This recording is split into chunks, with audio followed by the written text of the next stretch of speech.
I love that idea of old pieces of wisdom that are hidden away by old masters, and then hundreds or thousands of years later, some other master discovers them and re-releases them back in the world when the world is ready for it. And so here's one example of this from Mackey's wonderful book on Freemasonry about Enoch, who I guess the Greeks also said to be Hermes Trismegistus. But this story also makes me think of Buddhism and Padmasambhava, who brought Tantric Buddhism to Tibet in the 800s and was said to have hidden books all over Tibet that are still getting discovered, and that his wisdom still gets getting released into the world. And the great part is you never quite know if it's like somebody who just used that name like the old alchemist did and said, oh, this was written by Moses. And sometimes it really is like an old piece from him.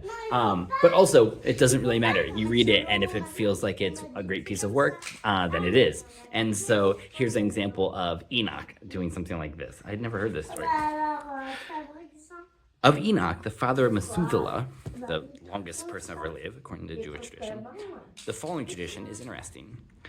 When the increasing wickedness of mankind had caused God to threaten the world with universal destruction, Enoch became afraid that the knowledge of the arts and sciences would perish with the human race.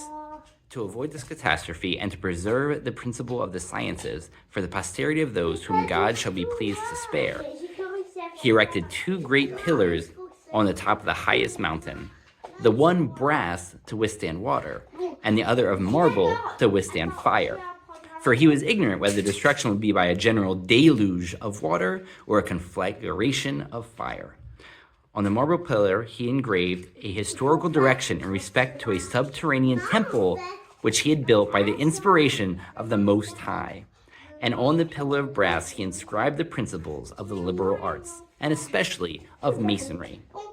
In the flood which subsequently took place, the marble pillar was of course swept away, but by divine permission, the pillar of brass withstood the water, by which means the anciency of the arts, and particularly of masonry, had been handed down. So I love that idea. And come to think of it, the one other place I remember that kind of thinking from is the sci-fi 3-body problem, which is still the piece of work from the last couple of years that keeps popping up in my head, different ideas about it, especially the dark forest theory. So yeah, hooray for hidden knowledge re-released into the world again.